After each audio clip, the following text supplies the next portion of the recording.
po sa ating lahat mga ma'am sir. Dito ako sa bayan po ng Kuya Po. Sisilipin natin dito rice land, irrigated rice land. Ayan, may creek doon. Meron ding irrigation dito. Ayan. Ngayon dito ang pupisa po. Ito, 2.4 hectares po ito. Ayan, rice land siya. So yan yung tiplex.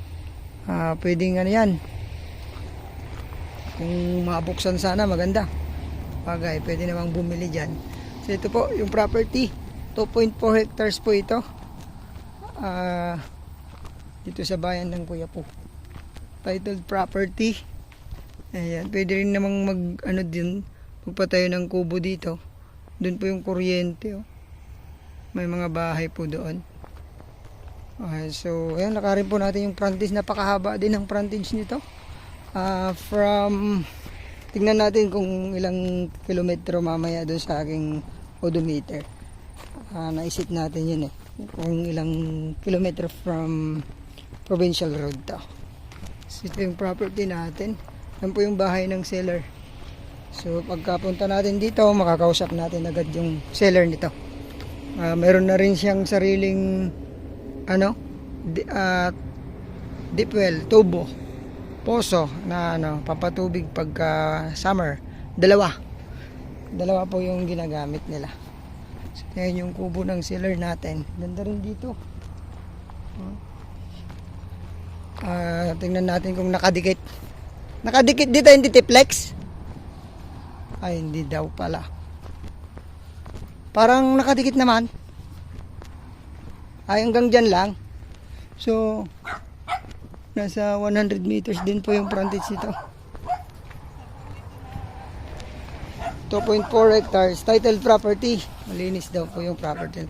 Hanggang dito na. O ganon. Yung so hindi nakadikit, sayang. Nakadikit sana, pwedeng magbukas dyan. Yung property natin, may mga na rin. Wala yung may-ari. Ayan. Andyan po yung natin. Pwedeng dito. Diretso to? Diretso. Anong barangay? Loog. Ayan. So, pwede pang dito. Mga tricycle, motor, kuliglig. Pero hanggang dun yung cemented road. Nakita nyo po yung sasakyan natin doon. So, mga 300 meters. Sisemento na daw po tong na to. So yun po, for 2.4 hectares, ang price ni seller dito 200 per square meter ang sabi po ng seller natin. Lagay ko po sa description box kung ano pong sagot niya, dahil wala siya ngayon. Kausapin po natin mamaya. May tanim palang mulberry, nyog. May mga mulberry siya. So matanong na rin natin kung ilan nakukuha niya dito every crops, Ano po yung irrigation niya? Meron pa siyang doon. Kabila ng irrigation. Back to back irrigation pala to. Ayan. May tubig yan pero madaming masukal. Pero doon sigurado creek yun. Creek yun doon sa pinakadulo. So yun. Lagay ko na rin kung ilan yung kilometro hanggang provincial road natin dito. So po, magustuhan nyo po itong property na to, rice land.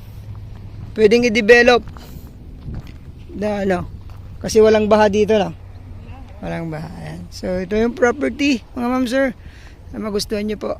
God bless po sa ating lahat. Thank you.